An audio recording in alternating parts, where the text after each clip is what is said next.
अस्सलाम वालेकुम स्टूडेंट्स, मैं हूँ साजिद यूसुफ गखड़। आप देख रहे हैं हमारा चैनल मैथ्स अकाउंटेंसी। अभी तक आपने हमारा चैनल सब्सक्राइब नहीं किया तो इसे सब्सक्राइब करें और नीचे दिए गए बेल बटन पर क्लिक करें। आज हमारा टॉपिक है ऑडिटिंग। आज ऑडिट का हमारा फर्स्ट लेक्चर है। मैं आपको बताऊंगा ऑडिटिंग क्या है।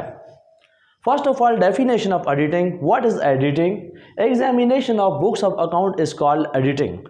जब बुक्स ऑफ अकाउंट्स कंप्लीट हो जाती हैं, कंपाइल कर दी जाती हैं, accounting circle, journal, ledger, trial balance, adjusted trial balance, फिर उससे इनकम स्टेटमेंट और बैलेंस शीट कंप्लीट कर ली जाती है, तो उसके बाद at the end of the year या क्वार्टरली या semi annually books of accounts को चेक किया जाता है कि आया कि उसके अंदर कहीं एरर्स या फ्रॉड्स तो नहीं है।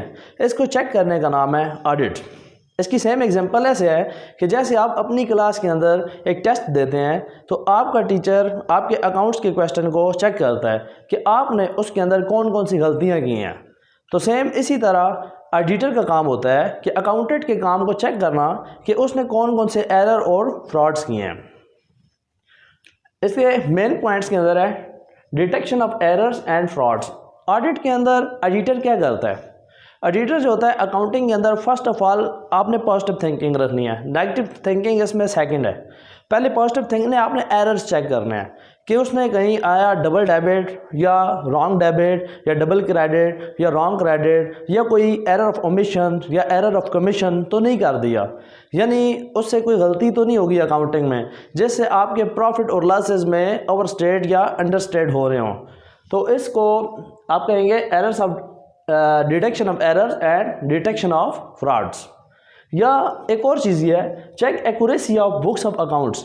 बुक्स ऑफ अकाउंट्स की एक्यूरेसी को चेक करना कि आया कि IAS इंटरनेशनल अकाउंटिंग स्टैंडर्ड्स के मुताबिक बुक्स ऑफ अकाउंट्स को मेंटेन किया गया है। आया कि जो इनकम स्टेटमेंट बनी है वो IAS इंटरनेशनल अकाउंटिंग स्टैंडर्ड्स 1 के मुताबिक बनाई जाती है। आया कि आपकी इनकम स्टेटमेंट और बैलेंस शीट जो है IAS 1 के मुताबिक बनाई जाती है। तो आपने ये चेक करना है कि आपकी जो बैलेंस शीट है वो T फॉर्म में बनी हुई है या आपकी स्टेटमेंट फॉर्म में बनी हुई है।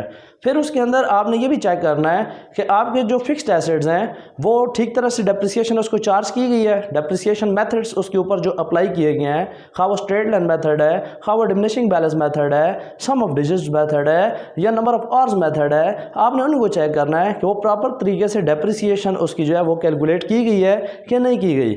और उसके अलावा आपने बैंक अकाउंट के लेजर के अंदर से या अपनी कैश बुक के अंदर से आपने बैंक के बैलेंस को और कैश के बैलेंस को चेक करना और ये देखना है कि उनके जो बैलेंस कैरी डाउन्स हैं वो आपकी बैलेंस शीट के अंदर प्रॉपर तरीके से ट्रांसफ़र किए गए हैं कि नहीं। इसी तरह बैलेंस शीट के और इनकम स्टेटमेंट जितने भी अकाउंट्स हैं, खा वो नॉमिनल अकाउंट्स हैं, खा वो रियल अकाउंट्स हैं, उनको आपने चेक करना है वो प्रॉपर तरीके से अपनी अपनी जगह के ऊपर रिकॉर्ड किए गए हैं कि नहीं। इसके अलावा आपने इसके अंदर एरर्स भी डिटेक्ट करने हैं। मोस्टली तौर पर यह होता है कि मैनेजमेंट ऐसे अकाउंट्स को फाइंड आउट करती है जिसके अंदर से इजीली फ्रॉड्स किए जा सके। जैसे मैं आपको एग्जांपल दूं, स्टेशनरी एक कंज्यूमेबल आइटम है। स्टेशनरी को कंज्यूम कर दिया जाए तो बाद में उसको डिटेक्ट इजीली नहीं किया जा सकता कि कितने मार्कर्स यूज़ किए गए हैं या कितने आपके अदर्स जितने भी पेपर्स हैं या और स्टेशनरी का जितना भी सामान है वो कितना यूटिलाइज हुआ है, आप उसको डिटेक्ट नहीं कर सकते। उसका सिंपली एक वाउचर बना के वो रिकॉर्ड कर सकते हैं।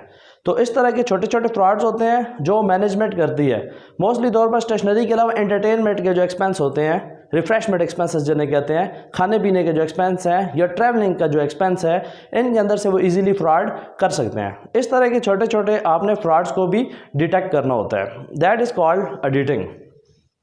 ऑडिट के इंट्रोडक्शन के बाद अभी मैं आपको बताने लगा हूँ टाइप्स ऑफ ऑडिट। लेकिन टाइप्स ऑफ ऑडिट एक बहुत ही कीमती टॉपिक है जो आपको मैं बताने जा रहा हूँ। इस टॉपिक को सुनने से पहले एक बात आप गौर से सुनिए। अगर आपने अभी तक हमारा चैनल मैथ्स अकाउंटेंसी सब्सक्राइब नहीं किया, इसको सब्सक्राइब करें और नीचे दिए गए बेल बटन पे क्लिक करें। ऑडिट की मेजर 2 टाइप्स हैं, one is internal audit, second is external audit. अब इंटरनली ऑडिट जो है वो मैनेजमेंट खुद करवाती है अपनी बेहतरी के लिए, अपने एरर्स को फाइंड आउट करने के लिए और अपनी स्टेटमेंट्स को मज़ीद बेहतर करने के लिए जो ऑडिट करवाया जाता है वो है इंटरनल ऑडिट। इंटरनल ऑडिट की फर्दर 2 टाइप्स हैं, एक होता है इंटरम ऑडिट और एक होता है कंटिन्यूस ऑडिट। जो इंटरनल ऑडिट होता है इसे सेमी एनुअली या 6 मंथली ऑडिट भी कहते हैं।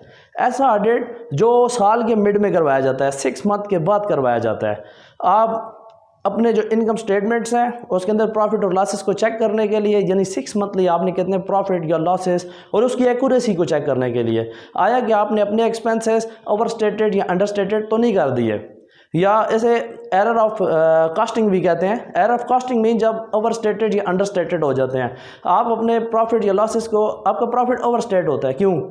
उसकी वजह ये होती है या तो आपने एक्सपेंस कम लिखे हैं या अपनी इनकम्स को आपने ज़्यादा शो कर दिया है, कोई एरर हुआ है, डेबिट या क्रेडिट का एरर हुआ है, या रिकॉर्डिंग डबल हो गई है, या कोई और रीज़न हो सकती है।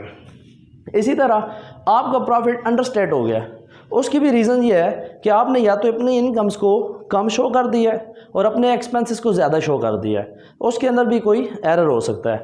तो इस तरह के एरर्स को हम फाइंड आउट करते हैं और अपना एडजस्टेड ट्रायल बैलेंस बनाते हैं आफ्टर एरर्स। तो फिर उस एडजस्टेड ट्रायल बैलेंस से अपनी इनकम स्टेटमेंट और बैलेंस शीट को बनाया जाता है। अब ज़रूरी नहीं कि ट्रायल बैलेंस के बाद ही एरर ना हो, उसके बाद भी एरर्स हो सकते हैं।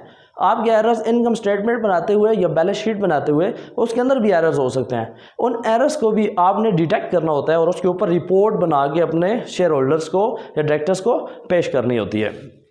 दूसरा टाइप ऑफ ऑडिट या कंटिन्यूस ऑडिट। कंटिन्यूस ऑडिट के अंदर ये होता है, आप इंटरनल एडिटर अपना एक एम्प्लॉई हायर कर लेते हैं, और ये जो इंटरनल एडिटर होता है ये कंपनी के एम्प्लॉइज़ होते हैं। आप उनको मंथली बेसिस के ऊपर सैलरीज देते हैं। और इंटरनल एडिटर का मतलब, इंटरनल एडिटर का जो काम होता है इंटरनल कंट्रोल और इंटरनल चेक करना होता है।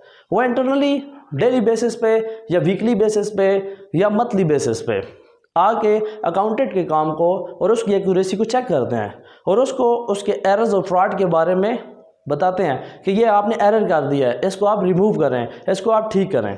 ऐसे ऑडिट को कंटिन्यूस ऑडिट कहते हैं। ये पूरा साल चलता रहता है। इसमें एडिटर जनवरी से लेकर दिसंबर तक बुक्स ऑफ अकाउंट का ओवरऑल ऑडिट करता है और eight the end of the year ये जो आपकी स्टेटमेंट्स बनती हैं वो एक्यूरेट बनती हैं। मोस्टली तौर पर जो इंटरनल ऑडिट और कंटिन्यूस होता है वो लार्ज कंपनीज जो अफोर्ड कर सकती हैं, जो पे कर सकती हैं, वो एडिटर्स को हायर करके अपनी बेहतरी के लिए इसको करवाते हैं। एक और टाइप ऑफ ऑडिट की जो मैं आपको बयान करने लगा हूँ, that is called external audit. External audit जो होता है वो फाइनल ऑडिट होता है। ये मोस्टली तौर पर शेयर होल्डर्स जो कंपनी के होते हैं वो आउटसाइडर से एक ऑडिट फर्म को हायर कर लेते हैं और अपने अकाउंट्स उनसे चेक करवाते हैं। ये बाहर से एक टीम आएगी, वो मैनेजमेंट के जितने भी अकाउंटेंट का वर्क है, एग्जीक्यूटिव अकाउंटेंट या सीनियर अकाउंटेंट या जूनियर अकाउंटेंट या असिस्टेंट अकाउंटेंट, उनके वर्क को चेक करेंगे। उनके जर्नल एंट्रीज़ को कोई भी एक ऐसा चेक कर सकते हैं या डिटेल में चेक कर सकते हैं। मोस्टली तौर पर जो आपका फाइनल ऑडिट होता है वो स्पेसिफिक ऑडिट होता है, यानी उसे आप कह सकते हैं कि उसके अंदर से कुछ अकाउंट्स चेक कर लेते हैं। ओवरऑल डिटेल ऑडिट नहीं करते, बल्कि उसमें से कोई भी अकाउंट चेक कर लेंगे। वो आपके बैंक अकाउंट को चेक कर सकते हैं, आपकी बैंक रिकन्सिलेशन स्टेटमेंट की जो ट्रांजैक्शन हुई है उसको चेक कर सकते हैं, आपकी इनकम्स चेक कर सकते हैं, सेल्स को चेक कर सकते हैं, आपके एक्सपेंसेस को चेक कर सकते हैं, या कोई भी किसी भी एरिया को आपके वो चेक कर सकते हैं। ये उनकी मर्ज़ी होती है कि वो डिटेल में चेक करें या कोई चूज़ कर लें कोई भी अकाउंट, और उसको चेक करने के बाद वो एक रिपोर्ट दर्ज करते हैं कि आपका जो प्रॉफिट एंड लॉस है कंपनी का आया कि वो ठीक है या नहीं, या इसके अंदर एरर्स हुए हैं, या इसके अंदर फ्रॉड्स हुए हैं, या इसके अंदर रॉन्ग एंट्रीज हुई हैं, यानी कि प्रॉफिट ओवर स्टेट है या अंडर स्टेट है, एक्सपेंसेस ज़्यादा हैं तो क्या गलती हो गई है, इनकम ज़्यादा है या कम है तो क्या गलती हो गई है, वगैरह वगैरह। इस तरह की चीज़ों को चेक करके उसके ऊपर रिपोर्ट बनाते हैं और रिपोर्ट बनाने के बाद वो शेयर होल्डर्स को सबमिट करते हैं। फिर हमारा एक अलग टॉपिक बाद में आएगा रिपोर्ट्स के ऊपर कि रिपोर्ट्स कितनी किस्म की होती है। वो मैं आपको आने वाले मज़ीद लेक्चर्स में बताऊंगा। ऑडिट की रिपोर्ट्स और उनकी टाइप्स क्या होती हैं और किस तरह रिपोर्ट बनाई जाती है, वो इस टॉपिक से हट के एक अलग टॉपिक है। उस टॉपिक के लिए भी आप मेरी ये वीडियोज़ देखते रहें। इंशाल्लाह आने वाले वक्त में आपको वो वीडियोज़ भी ज़रूर मिलेंगी और आपके लिए बहुत मुफीद होंगी। इसके अलावा एक होता है स्पेशल ऑडिट। जो स्पेशल ऑडिट होता है ये मोस्टली तौर पर डिफरेंट फर्म्स कराती हैं, डिफरेंट फैक्ट्रीज करवाती हैं। वो सीमेंट फैक्ट्री भी हो सकती है, शुगर मिल भी हो सकती है, या इस तरह की आयरन फैक्ट्रीज भी हो सकती हैं। यानी जो स्पेसिफिक फैक्ट्रीज यानी मखसूस फैक्ट्रीज अपना मखसूस ऑडिट करवाती हैं या स्पेसिफिक एरिया का ऑडिट करवाती हैं, उसको कहते हैं स्पेशल ऑडिट। लास्ट है, नेक्स्ट है cost audit. Cost audit mostly तौर पर फैक्ट्रीज और इंडस्ट्रीज़ में किया जाता है, जहाँ पर आपका मटेरियल परचेज़ किया जाता है, उस मटेरियल को इस्तेमाल में लाया जाता है, आपकी लेबर वर्क करती है, आपके फैक्ट्री के एक्सपेंसेस जो यूज़ किए जाते हैं और आपकी प्रोडक्ट को सेलेबल प्रोडक्ट के अंदर कन्वर्ट किया जाता है। उस पूरे प्रोसेस के अंदर जिधर आपका मटेरियल लाइफो फाइफो के अंदर देखना पड़ेगा कि आपने कितना मटेरियल परचेज़ किया, कितना मटेरियल इशू किया, कितना मटेरियल आपके पास अवेलेबल है। और अगली बात, इस मटेरियल को आपने अपने वाउचर के साथ कंपेयर करना है, यानी किसने? ऑडिटर ने। ऑडिटर इसको कंपेयर करेगा कि किस डेट को कौन सा मटेरियल ख़रीदा, किस ईयर में ख़रीदा, कितनी क्वांटिटी में ख़रीदा, कितनी अमाउंट का ख़रीदा, कहाँ से ख़रीदा, और प्रॉपर वाउचर होगा।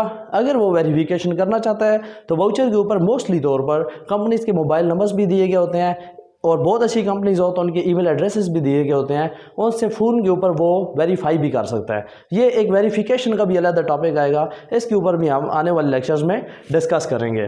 कॉस्ट ऑडिट में मज़ीद ये है कि कितनी लेबर ने कितने घंटे काम किया और लेबर को हमने किस तरह से लेबर दी, आया कि उनको हमने पीस वर्क दिया या आया कि हमने उनको आर बेसिस के ऊपर वेजेस दिए हैं। तो इसको भी उसने लेबर शीट के अंदर से चेक कर लेना है और उसके मुताबिक उसके एरर्स और फ्रॉड्स को डिटेक्ट कर लेना है। अक्सर ऐसा होता है कि लेबर ने काम किया 48 घंटे और अगर मैनेजमेंट का बंदा उसके साथ मिला हुआ है वो शो कर देता है जिसने 60 घंटे काम किया है।